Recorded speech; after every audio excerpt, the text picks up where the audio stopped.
Gênesis 1, versículo 1.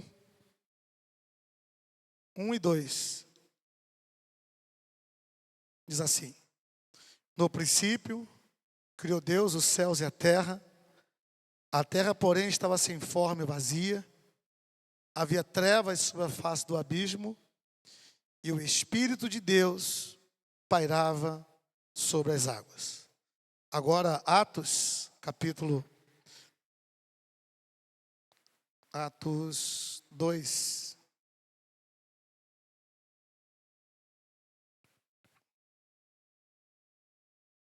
Perdão, Atos 3.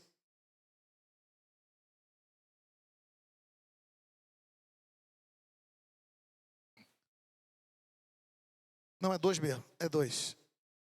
Atos 2. Discurso de Pedro, a partir do versículo 14. Mas eu não vou ler a partir do versículo 14, eu quero ler a partir do 16. Mas o que ocorre é o que foi dito por intermédio do profeta Joel. E acontecerá nos últimos dias, diz o Senhor, que derramarei do meu espírito sobre toda a carne, vossos filhos e vossas filhas profetizarão, vossos jovens terão visões, sonharão os vossos velhos. Sobre meus servos e sobre minhas servas derramarei do meu espírito naqueles dias, e profetizarão, mostrarei prodígios em cima no céu, e sinais embaixo na terra, sangue, fogo e vapor de fumaça. O sol se converterá em trevas e a lua em sangue, antes que venha o grande e glorioso dia do Senhor. E acontecerá que todo aquele que invocar o nome do Senhor será salvo. Glória a Deus. Você pode sentar em nome de Jesus.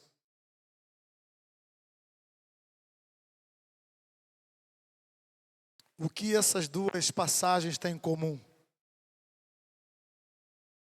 Gênesis capítulo 1 e Atos capítulo 2. Ainda não é o assunto que eu quero tratar com os irmãos, mas é um preâmbulo, uma introdução. Você precisa aprender que é o espiritual que governa o natural.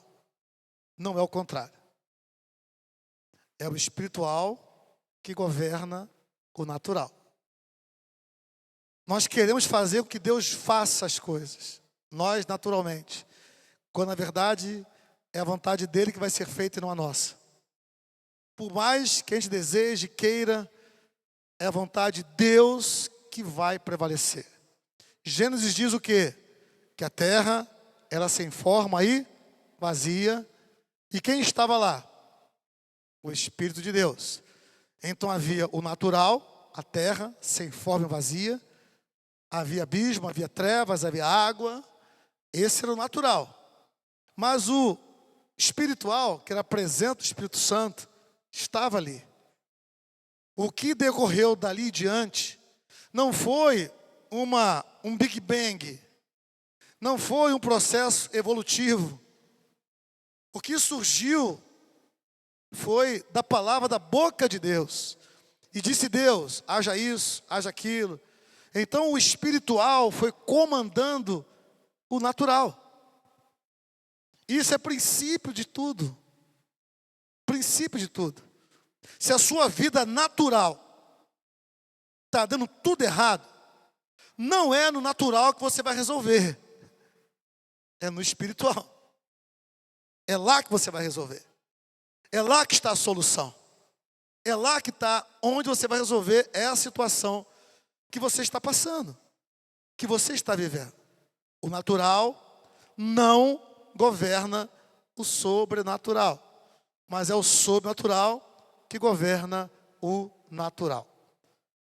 E aí eu vou agora para o Atos, capítulo 2, que nós lemos. Aqui também é necessário que você aprenda e guarde isso no seu coração, na sua mente, e nunca mais esquecer.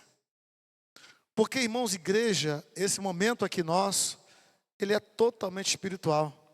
Não cabe carnalidade aqui no altar, não cabe carnalidade onde você está, na sua vida. Não cabe, não é o espaço. é um movimento espiritual. Como eu disse, o espiritual governa o natural. Livro de Atos, capítulo 2. O apóstolo Pedro está citando Joel, profeta Joel, que disse que iria acontecer lá, 400 anos depois, o Espírito Santo ser derramado. E nesse texto aqui de Atos, que eu quero que você volte comigo aqui e preste bastante atenção, vai dizer assim, versículo 17, e acontecerá nos últimos dias. Irmãos, nós estamos vivendo os últimos dias. Aliás, os últimos dias começaram no Pentecostes, aqui, e se estende até o dia de hoje. Nós vivemos a era dos últimos dias, até Jesus chegar. Ok? Diz o Senhor, que derramarei do meu Espírito, aqui é o Espírito Santo, sobre toda a carne. Vossos filhos e vossas filhas profetizarão. Vossos jovens terão visões e sonharão vossos velhos. Aqui, irmãos, eu quero falar com você sobre a linguagem do reino. A linguagem do reino é sonho, visões e profecia. Deus falando com a gente. É Deus ministrando a igreja. Então, uma pessoa que não sonha, uma pessoa que não tem visão, sinto lhe dizer que o Espírito Santo está bem longe de você. Porque se vossos velhos sonharão e vossos jovens terão visões, e isso não está acontecendo na sua vida, o Espírito Santo está longe de você. Ou você não está deixando o Espírito Santo ministrar você. Porque é a linguagem do reino. Como é que Deus fala comigo com você? Sonhos e visões. Como é que Deus fala comigo com você? Profecia. Se isso não está acontecendo, alguma coisa está errada. Ok. O que é essa alguma coisa errada? Nunca antes na história precisamos tanto de ouvir a voz de Deus. Há muitas vozes por aí. Tem uma música antiga que diz assim: enquanto mil vozes ecoam por aí, hosana ao que vem em nome do Senhor. Não sei se você já conhece essa música. É do tempo do pastor Juraci, não é do meu tempo não. Mas vozes. Quantas vozes você ouve no seu dia a dia? Muitas, eu tenho certeza disso. Assim como eu ouço muitas vozes. É você abrir rede social, irmãos, eu estou por aqui com isso. O WhatsApp, então, se eu pudesse desligar o WhatsApp, eu desligaria. Se eu pudesse, meus irmãos, me afastar do WhatsApp, eu me afastaria. É tanta coisa, se eu ficar um dia sem ver o WhatsApp e à noite for abrir o WhatsApp, tem 200 e poucas mensagens. E muitas coisas boas, outras coisas é um comentário de alguém sobre algum assunto que você faz parte do grupo. Quantas vozes você tem ouvido? A sua voz está sensível a ouvir a voz do Espírito? Ou você ouve mais a sua voz? O que você pensa, o que você acha, a sua opinião. E diga a você, com todo respeito, a sua opinião, o que você acha, não vale nada diante de Deus. Absolutamente nada. Que o que vale é a vontade dEle. Ele é o Senhor, não é você nem eu. Então que você estudou, que você se formou, que você se especializou, que você pesquisou diante de Deus, isso não vale nada. Absolutamente nada. E você e eu, nós precisamos ouvir a voz de Deus. E você não vai ouvir a voz de Deus diante da televisão o dia inteiro. Você não vai ouvir a voz de Deus com o dedinho passando no Instagram. Você não vai ouvir a voz de Deus no Facebook. Você vai ouvir a voz de Deus no seu local secreto. Você vai ouvir a voz de Deus buscando a Ele, se prostrando na presença dEle. É lá que você vai ouvir a voz de Deus. É ali. Repito, nunca antes na história desse mundo, irmão, da igreja, aqui, da Nova Vida, aqui em Vila Velha, precisamos sonhos e visões. Eu quero ter muita visão, sou jovem. Amém, gostei do amém. Vocês velhos aí têm os seus sonhos, ok? Tô brincando. Sonhos e visões. Quais são os sonhos e visões que você tem na sua vida? Se pergunte. Se pergunte. Porque nós estamos falando hoje, irmão, sobre o mandamento mais descumprido da minha avaliação. Caminhando já há bastante tempo com o Senhor, né? Eu estou convivendo nessa esfera que eu chamo de quarta dimensão, essa esfera sobrenatural, desde a minha infância, desde criança. Minha mãe arrastava a gente para a igreja, convivendo nesse ambiente espiritual, vendo coisas extraordinárias acontecendo, vendo coisas maravilhosas acontecendo, e também muita coisa ruim acontecendo, porque quando a carne entra, quando a alma quer sufocar o espírito, também aborrece e traz confusão, e traz muita coisa errada para a igreja, para o reino de Deus. Quando a ausência de santidade, a ausência de temor de Deus, e as pessoas não percebem isso, não se acham desagradando a Deus, com a sua falta de sinceridade, com a sua falta de verdade, com a sua falta de santidade, isso no ambiente espiritual, isso causa muita confusão. E a gente acaba perdendo foco, a gente acaba descumprindo mandamentos, a gente acaba fazendo coisas que tudo que o inimigo quer, irmãos, é legalidade. O que é legalidade para o inimigo? É agir com uma autorização que nós demos por conta do nosso pecado, por conta do nosso erro. Uma brecha que foi dada, o descumprimento de um mandamento de Deus. Tudo isso são brechas que damos ao inimigo agir. Se você ler o Velho Testamento e o Novo Testamento, você está repleto disso. Deus deu mandamentos, o povo descumpria, o diabo agia e o povo é derrotado por uma permissão de Deus. Porque tudo que o homem semear, Gálatas capítulo 6, certamente colherá, diz a palavra.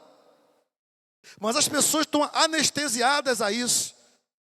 As pessoas não percebem ou não estão querendo perceber que a sua ação tem uma reação. Ou a sua não ação, a sua omissão tem uma reação. Seja agindo, seja não agindo, haverá uma reação no mundo espiritual. Se a terra era sem forma e vazia, e o Espírito Santo estava ali, se o Espírito Santo não fizesse nada, eu e você não existiríamos. Então o Espírito Santo agiu e disse Deus, e assim aconteceu.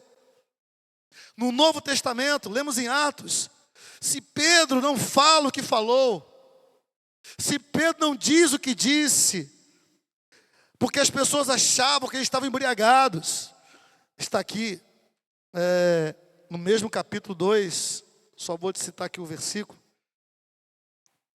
13. Outros, porém, zombavam, diziam, estão embriagados. O que esse mundo mais quer fazer comigo, com você e com a igreja, é zombar de nós. Zombar da nossa fé. Zombar porque você vai à igreja, porque você lê a Bíblia, porque você depende de Deus. Porque tudo para você tem que colocar Deus no caminho, né? Tudo tem que orar. Então tem que zombar da gente, né? É o caminho que eles encontram para tentar nos tirar do foco da palavra. Mas qual é o mandamento mais descumprido? Olha, irmãos, foi um exercício que não demorou muito eu chegar à conclusão. Porque caminhando com Deus há tanto tempo como eu já caminho, mais o que eu passei em liderança de igreja, como obreiro, como líder, como diácono, depois como pastor, até hoje como pastor, há uma estrada, uma jornada, um legado aí que me permite fazer essa avaliação. Qual o mandamento mais descumprido? Talvez esteja pensando, ir por todo mundo, pregar o evangelho. Eu penso, irmãos, e creio que o mandamento mais descumprido é aquele que é a base da nossa fé cristã. É a base. Porque se construímos sobre uma base falsa, o prédio cai. Se construirmos sobre uma base que não é segura, essa construção em algum momento vai inclinar. Como aconteceu aqui na praia, né? Não sei se na praia, mas no prédio ali, que a piscina balançou, os irmãos viram a imagem? Alguma coisa que a gente precisa nessa noite perceber é que, será que temos cumprido esse mandamento básico da vida cristã? É uma autoanálise. E eu já passei do tempo em que subia no altar e que uma das minhas intenções era convencer quem estava me ouvindo na pregação da palavra. Já passei dessa fase. Eu trago a palavra e entrego para aquele que pode convencer você, que é o Espírito Santo de Deus. E aí, eu quero te pedir que você abra sua Bíblia comigo em alguns textos. Já começamos a ler 1 João. Eu gosto de ser bem bíblico, para não dar margem a opiniões, ou a minha opinião, ou o que eu acho. Você não veio aqui saber da minha opinião, você não veio daqui para saber o que eu acho, você veio aqui para saber o que Deus tem a dizer, o que Deus tem a falar. Isso é o mais importante. Então, 1 João capítulo 4, eu quero ler algumas coisas aqui. E eu quero começar lendo o versículo 8 que a gente leu aqui logo no início. 1 João 4, verso 8. Versículo 7. Amados, amemo-nos uns aos outros, porque o amor procede de Deus. E todo aquele que ama é nascido de Deus e conhece a Deus. Aquele que não ama não conhece Deus, pois Deus é amor. De todos os personagens da Bíblia, que são muitos, o Espírito Santo me conduziu a João. João é aquele apóstolo conhecido como apóstolo do amor, porque numa certa passagem da Bíblia, a Bíblia vai falar que o discípulo a quem Jesus amava todos, mas aquele discípulo, ele se inclinava no ombro de Jesus, era o mais próximo do Senhor. De todos os apóstolos, quando Jesus estava na cruz, crucificado ali, estavam as mulheres, as Marias estavam lá, e quem estava lá? João. Os outros, como diz o carioca, deu linha, saiu fora, só ficou João. João, ele é aquele que escreve o Evangelho de João. O Evangelho em que ele procura mostrar Jesus homem, Jesus ser humano. Tanto que quando eu fazer a pergunta mais boba, que é: em qual dos evangelhos Jesus chora? Porque chorar é uma atividade humana. Vai ser qual? Mateus, Marcos, Lucas ou João? João, né? Porque João apresenta Jesus como homem.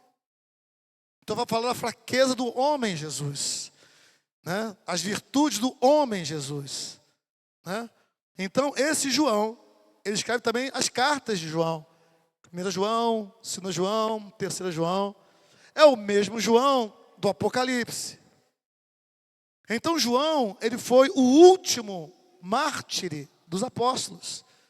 Dos 12 apóstolos, ele foi o último. E diz a tradição que teve determinado imperador que tinha preso João, aprisionado João, e decidiu jogar João dentro de um tacho de pinche, para que João morresse ali, uma morte complicada. Diz a tradição que pegaram o Evangelho de João e jogaram lá dentro, lá dentro do pinche. E todo mundo achando que João tinha morrido, daqui a pouco levanta o João vivo. Diz a tradição que João saiu dali, o imperador mandou que soltasse ele, que de fato ele era o homem de Deus. A tradição, né? Isso tem base bíblica, puramente tradição. Esse João. E esse João é o que vai usar a linguagem mais amorosa, mais carinhosa da Bíblia. Filhinhos, não pequeis. Quem falou isso? João.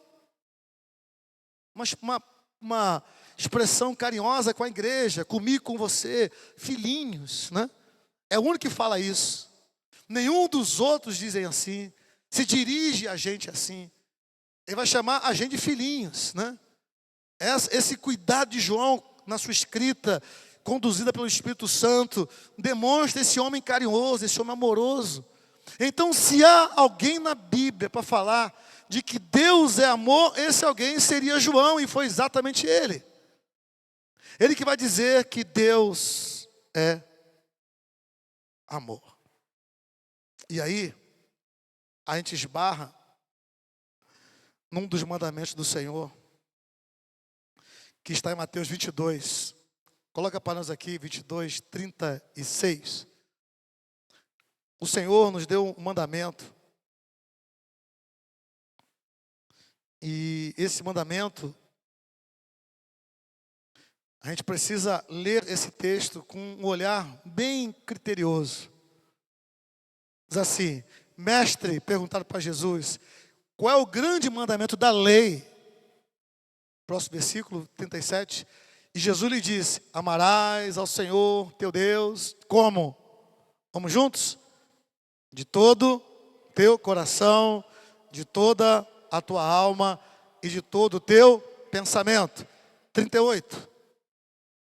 Este é o primeiro e grande mandamento. 39. E o segundo, semelhante a este, é amarás teu próximo como a ti mesmo. Eu me pergunto, irmão, se o primeiro mandamento nós temos cumprido. Creio que em parte sim. Em parte sim. Amar a Deus, sim. Seria uma loucura eu perguntar para os irmãos aqui, irmão, você ama a Deus? Você está aqui, você está carregando sua Bíblia, você se chama de cristão, então eu acredito que você ama a Deus. Agora, e o segundo mandamento? Será que temos cumprido esse segundo mandamento? Coloca para nós aqui o segundo mandamento, por favor. Será que temos cumprido esse segundo mandamento? Amarás o teu próximo como a ti mesmo. Eu fui me perguntar sobre isso. Porque se Deus é amor, e Jesus respondendo disse que amar ao meu próximo como a mim mesmo é um mandamento, não é um pedido. Se você quiser, se você tiver afim, se você não vê nenhum problema, ame o seu próximo. Não está assim na Bíblia. A Bíblia fala simplesmente, amarás o teu próximo como a ti mesmo. Porque é muito fácil amar quem nos faz bem. É muito fácil amar quem ama a gente. Não tem nenhum esforço aí. Nenhum sacrifício aí. Tem certas pessoas que te amam assim, fácil. Tipo o Robson.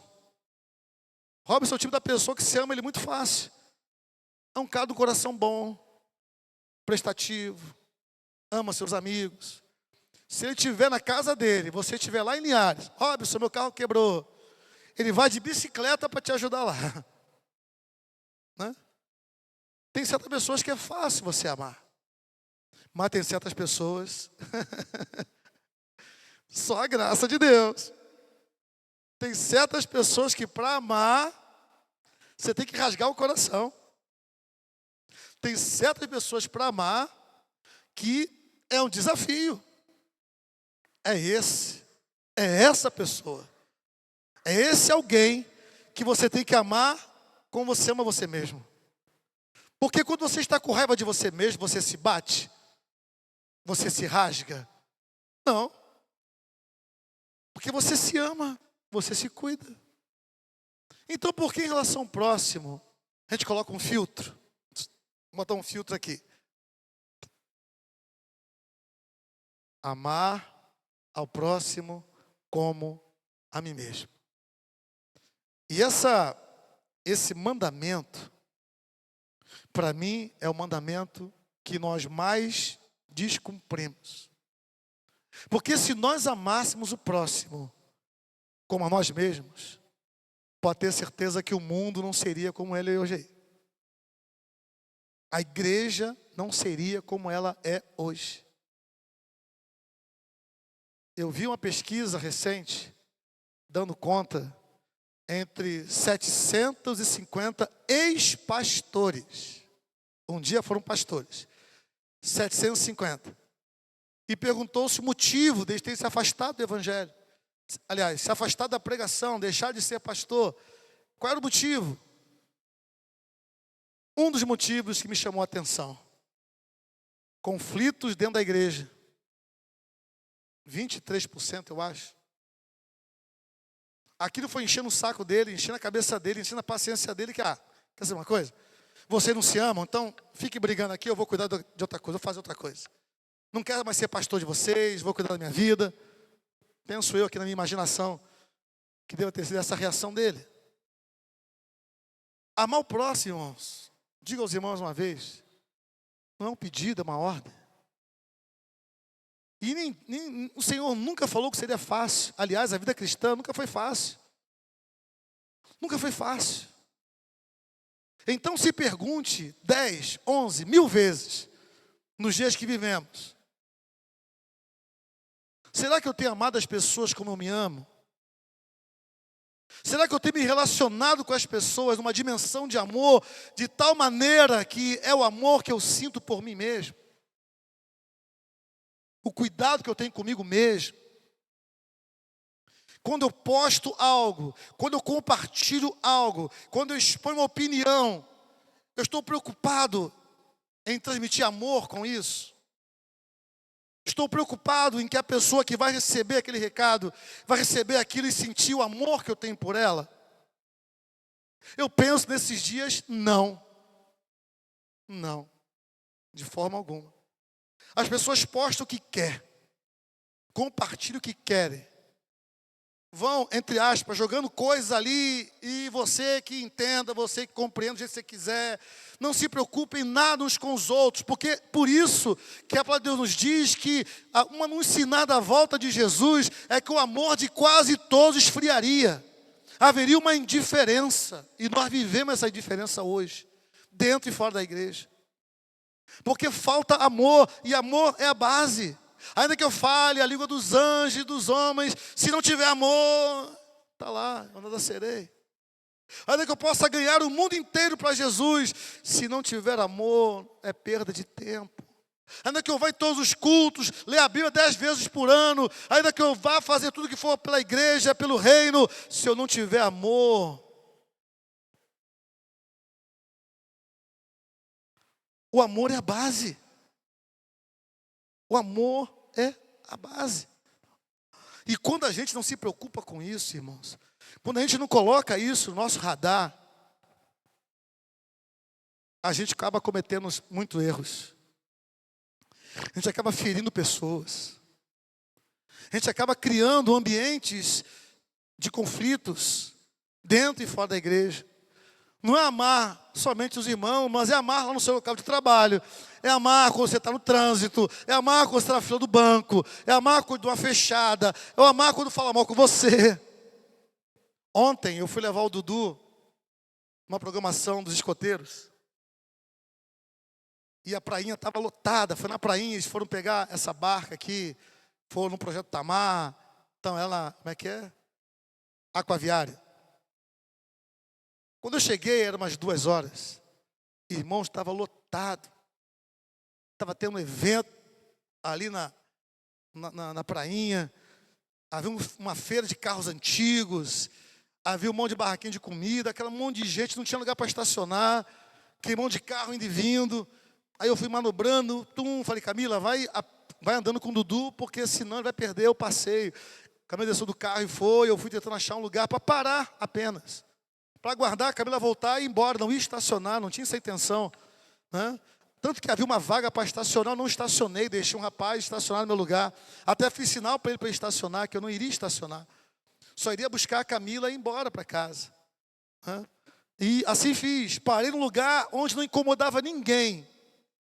Na garagem de uma loja.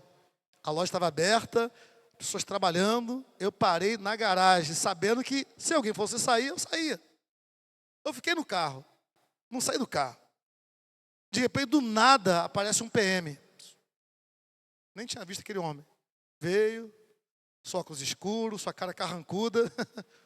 Chegou perto de mim, abaixei o vidro, pois não, o senhor não pode estacionar aqui. Irmão, o sangue subiu. Se você conhece um pouquinho da lei de trânsito, se você não sabe, você vai aprender mais uma coisa nessa noite também.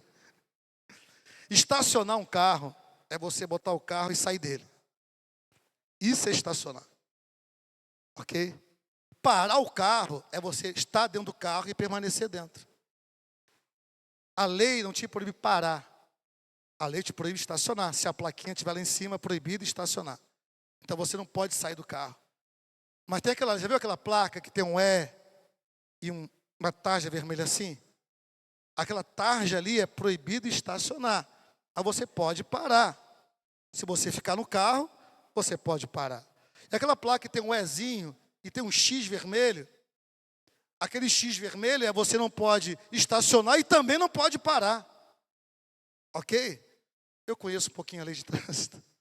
Então eu vi a plaquinha, propositadamente eu parei ali. Esse cara veio, esse soldado, esse PM, veio, falou comigo, irmãos, o sangue subiu, desceu. Eu falei para ele assim, amigo, com todo respeito, a placa aqui é proibida de estacionar.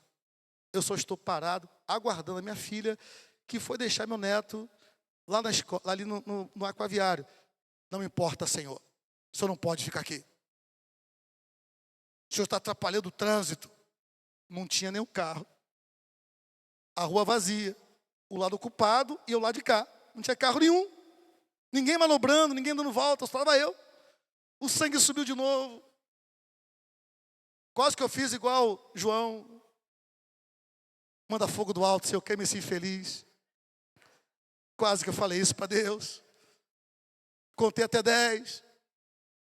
Amei aquele homem. Tá bom. Sai com o carro. Falei, Senhor, onde é que eu agora vou parar meu carro? Sabe aquelas coisas do Espírito? Quando eu saí na rua, um carro dando ré, deixando uma vaga para estacionar. Obrigado, Espírito Santo. Parei atrás do carro, o camarada saiu, eu botei o carro no lugar. As pessoas, irmãos, precisam ser amadas. Às vezes o silêncio, irmãos, é a maior demonstração de amor.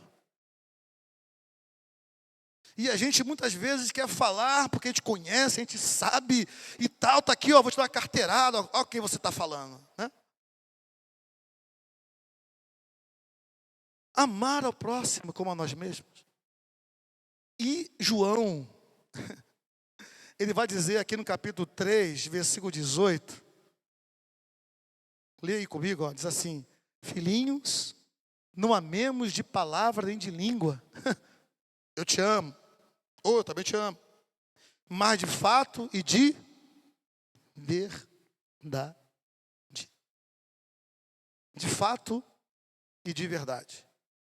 Irmãos, cá entre nós, tem pessoas que a gente não suporta, né? Tem pessoas que são difíceis. Então tolere. Tolere. Ame aquela pessoa, ainda que a distância. Mas não deixe sair da sua boca, da sua mente, qualquer tipo de pensamento ou palavra que vai condenar ou fulminar aquela pessoa.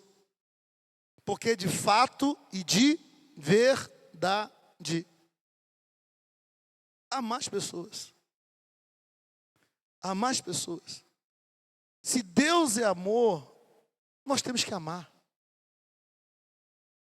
Versículo 11 do capítulo 3, 1 João. Porque a mensagem que ouviste desde o princípio é esta. Qual é a mensagem? Você consegue ler aí? Qual é a mensagem? Que nos amemos uns aos outros. A gente é muito seletivo. Estava ouvindo um jogador da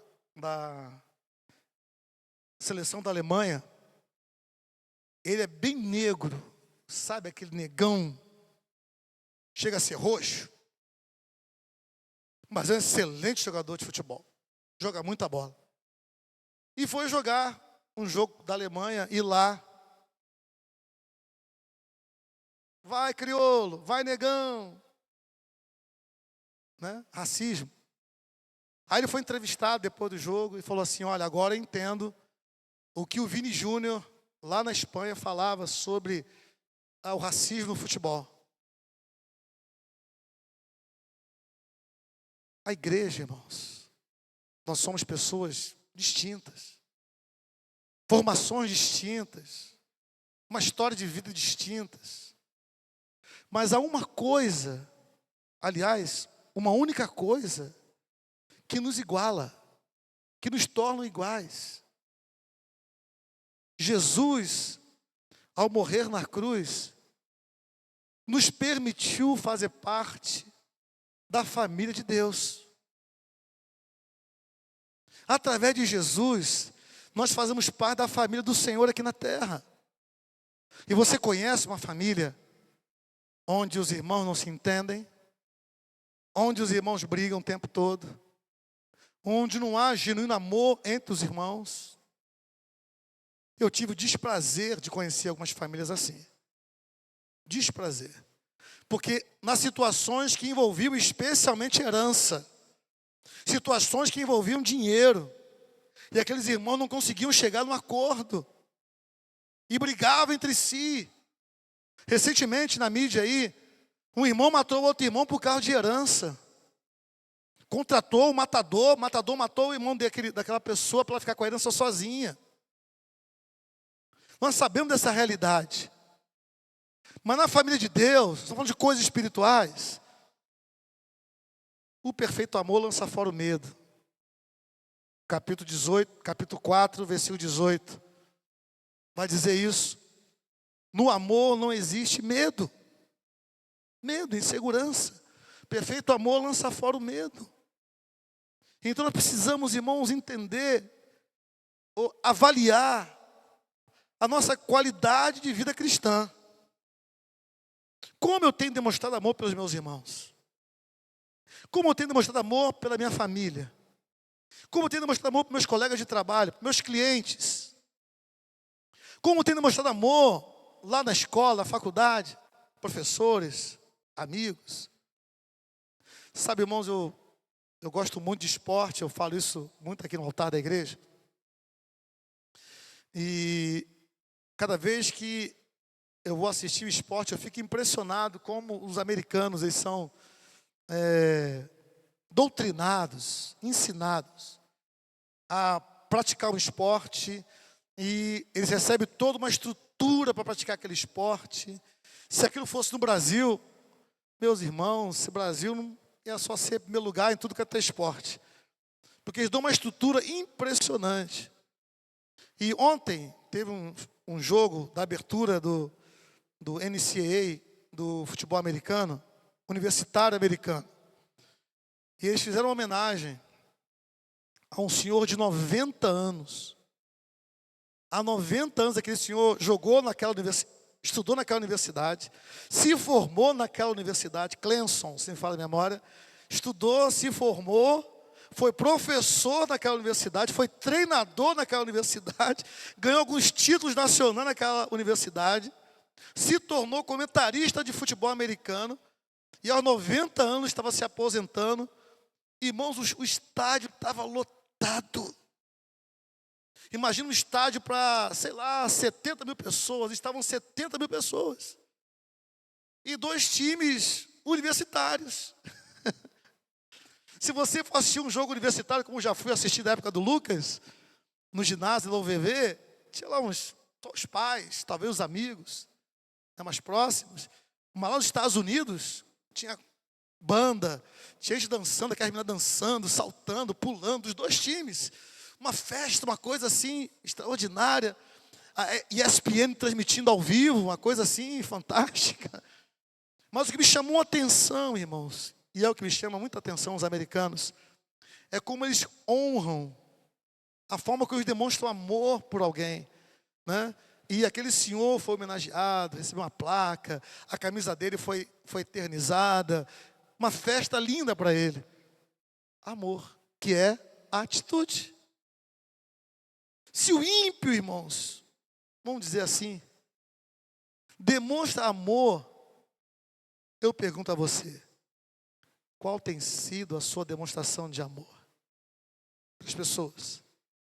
A começar pela sua família, né? Que é fácil, amar a família é muito fácil. Marido, esposa, pai, irmão, irmãos, tio, tia, avô, avó. E mesmo assim na família tem pessoas que a gente não gosta, né? A gente fica até meio longe. Aquela tia complicada, aquele tio meio complicado, aquele sobrinho meio complicado, a gente fica meio distante. Mas temos que amar a todos. Aquele colega de trabalho que só puxa o tapete. Aquele cliente só sabe reclamar, reclama, olha todos os produtos, não leva nada. Eu não vou nem contar mais essa história para os irmãos de não comprar nada. Chega, deixa para lá. Mas amar as pessoas. Você já parou para pensar que eu pensei essa semana, estou precisando comprar um chinelo. Meu chinelo estragou, está quase soltando a tira. Estou aqui pensando, vou comprar pela internet, né, mais barato. Mercado Livre, por exemplo, né, há um caminho. Chega, até entrei lá no site, chega terça que vem, se eu comprasse ontem. Chega terça que vem. Na hora que eu ia fechar o negócio, R$ 38,90, acho que esse é o preço. Na hora que eu ia fechar o negócio, bateu no meu coração o seguinte, espera aí. Por que eu não compro na loja? Vou pagar um pouco a mais, é verdade. Mas vou ajudar alguém a manter o emprego. A gente pensa assim. A gente quer economizar, né? Eu também penso igual aos irmãos. Não quero que passar uma santidade, nem uma espiritualidade. Ô, pastor, nada disso. Sou igual a você. Mas que eu pensei. E não comprei esse chinelo ainda. A gente não é levado, irmãos, a pensar, a ter atitudes, a ter ações baseadas no amor. A gente é tentado a tomar decisões baseado quanto que eu vou economizar, quanto que eu vou gastar, vai ser bom para mim ou não vai ser bom para mim. São esses os nossos filtros. E o filtro do amor talvez nem apareça na relação ali. Enquanto a palavra está dizendo, devemos amar, é mandamento. Precisamos amar, é mandamento. Temos que amar, é mandamento. Enquanto não internalizarmos isso, e o amor deixar de ser uma palavrinha apenas, só feliz aniversário, Deus te abençoe, botar aquele WhatsApp ali, né? Enquanto o amor não for atitude real, né? Atitude, fato de verdade, a gente leu aqui, nós estamos brincando, né? É uma base muito insegura para construir alguma coisa, porque o Senhor quer fazer algo. Se Deus, de fato, Ele é amor, porque Ele assim se definiu, nós precisamos amar, sem esperar, de fato, nada em troca. O amor que Paulo escreveu, o amor que tudo sofre, tudo crê, tudo espera, o amor que suporta, é esse amor ágape que é a marca da igreja. Parou para pensar que esse amor que é a marca, como Jesus falou, que nós iríamos mostrar para a sociedade que nós somos de Jesus se nós tivéssemos amor. O amor é a marca do cristão. O amor é a marca da vida cristã. E se não há amor, irmãos, há indiferença. Não tem atalhos. Não tem neutralidade. E, para finalizar, o Espírito Santo, ele tem nos incomodado com muitas coisas com respeito a esse assunto. e que eu queria ler com os irmãos ainda mais uma referência.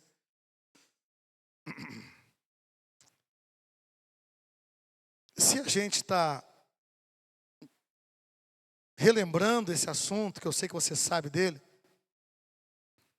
é porque o Espírito Santo tem alguma coisa a fazer por meio desse assunto.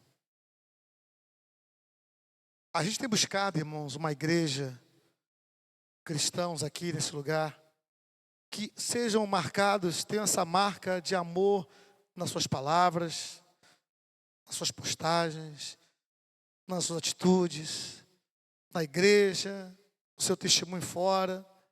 Marcas desse amor que as pessoas vão dizer: rapaz, só pode ter sido Deus através de você. Esse amor que transcende qualquer ideologia, qualquer filosofia. Esse amor que o Senhor Jesus veio, porque foi isso que diz a palavra, porque Deus amou o mundo. E o amor de Deus motivou a ação de Deus. Ele então enviou Jesus. Jesus veio aqui, esteve conosco por amor a nós. E depois ele vai à cruz por amor a nós. E depois ele ressuscita por amor a nós. E ele vai voltar por amor a nós. Toda a ação do reino tem como base o amor. E toda a ação da igreja tem que ter por base o amor. Aí a gente vai cair para as outras áreas da igreja. Se eu toco aqui é por amor, se eu canto aqui é por amor, se eu faço missões é por amor, se eu estou na portaria do Boas-Vindas é por amor. Se eu vou a uma reunião da igreja, um congresso, um seminário, um encontro qualquer de mulheres, de homens, de casais, de família, de jovem, adolescente, eu faço por amor. Se você está vindo a essa igreja por minha causa, eu peço, não venha mais. Se a sua motivação de vir até aqui é por minha causa, você está errado. Muito errado. Você tem que vir aqui por causa de Jesus. Porque foi Ele que morreu na cruz por você. E é através dele que você tem a salvação. Eu sou apenas um instrumento nas mãos dele. Para dizer para mim e para você que precisamos aperfeiçoar o nosso amor. Os maiores sofrimentos que você vai ter na sua vida é com fundamento falta de amor. Os maiores perdas que você vai ter na sua vida vai ter por trás a falta de amor da pessoa em relação a você. Não necessariamente você em relação à pessoa. Então, nesses últimos dias, o amor, que sempre foi a marca da igreja, está sendo assim testada até as últimas consequências. Eu quero encerrar lendo com os irmãos aí 1 João capítulo 4. A gente encerra aqui. Para você pensar, para você meditar na sua semana, no seu dia a dia. Como você botar a sua cabeça no travesseiro, apagar a luz do seu quarto, for dormir. Que a sua mente seja inundada pela palavra de Deus. Especialmente esse versículo que a gente vai ler agora. 1 João 4, versículo 21. Ora, temos da parte dele o quê? Este mandamento. Qual? Quem ama a Deus, faz o quê? Vou ler de novo. Quem ama,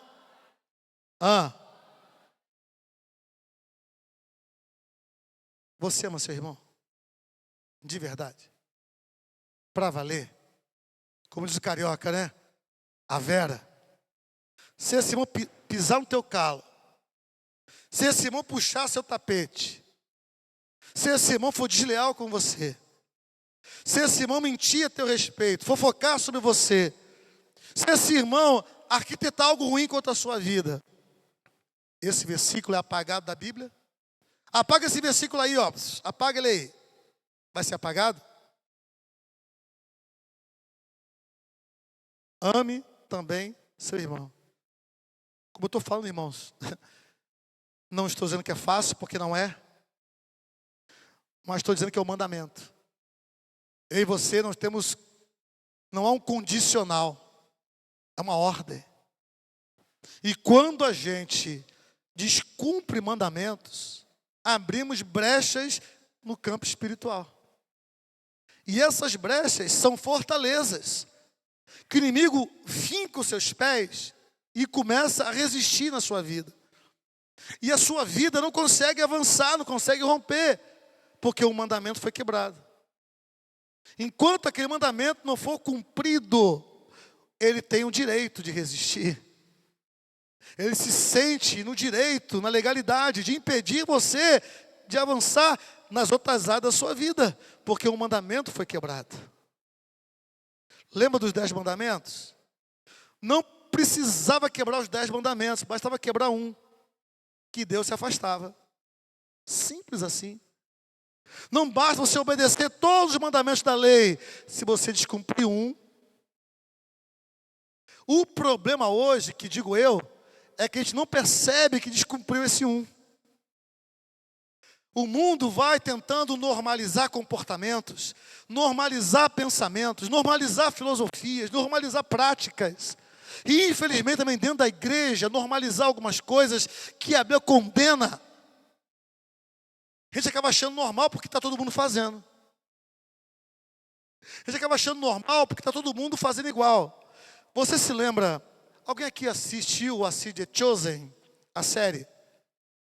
The Chosen? Só eu? Ah, tá bom, que bom, é isso aí. Você se lembra da cena do filme, quando ele começa? Parece os peixes circulando assim. Mas tem um peixe no sentido contrário. Um colorido no sentido contrário. Aquele colorido é você. Sou eu. Aquele peixinho circulando no sentido contrário é eu e você, que somos os cristãos, do qual o Senhor espera que a gente ande na contramão do mundo, que a gente ande sendo contraponto do que está sendo colocado aí como verdade. Conhecereis a verdade vos libertarás. Há muita coisa, irmão, sendo dita aí, mas muito pouca do que está sendo dita aí, ó, tem base aqui. Por isso que esse assunto ganha uma importância gigantesca, porque tem a ver com o propósito do reino de Deus. Deus não pode usar quem não ama Ele e quem não ama o próximo. Deus não vai usar, Deus não vai contrariar seus mandamentos. Deus não vai fazer algo que contraria o mandamento que Ele passou para a gente. Então Deus não vai usar alguém assim. Por isso que pelo fruto se conhece a árvore. Você vai ver muita gente aí falando com carinha de santo, com jeitinho de santo, com uma boa palavra do altar, com uma boa dinâmica de culto, uma boa oratória e tal, mas falta amor. Às vezes não falta nem palavra, mas falta amor. Muito amor. Para encerrar, certa vez um pastor amigo nosso teve uma perda assim muito grande, porque ele confiou uma pessoa que também era um pastor, confiou cegamente naquele homem, e aquele homem o traiu. Ele chorou, ele sofreu muito, passou um certo tempo daquele sofrimento no coração dele, até que ele perdoou. E o perdão liberta, né? Até o dia que ele perdoou. E sabe como ele perdoou? Aí no sofrimento dele ali, naquela angústia no coração dele, ele falando com Deus, mas Deus, eu confiei, Deus, eu fui honesto, Deus, eu fiz a minha parte, Senhor, Ele nunca mostrou para mim que ia fazer isso comigo e tal, e foi ali, sempre parecia um homem de caráter, homem correto e tal, e foi reclamando com Deus, falando com Deus, até que o maior Espírito Santo falou com ele. Sabe por que isso aconteceu? É porque esse homem em quem você confiava, ele não era aperfeiçoado no amor. Não era aperfeiçoado no amor. Aí depois ele foi analisar a trajetória dele com aquele homem, e de fato ele concluiu que o Espírito Santo estava certo. Ele se baseou numa série de outras coisas, mas deixou de lado esse ponto que é fundamental, que é a base de tudo. A confiança, irmãos, em alguém está baseada no amor que você tem por esse alguém tem por você. Esse amor traz lealdade. Esse amor traz cumplicidade. Esse amor traz unidade. Esse amor traz propósitos em comum. Esse amor nos aproxima, nos une. Nos faz querer estar juntos, estar próximos. Vamos ficar em pé, vamos falar com Deus. Glória ao teu santo nome, Senhor.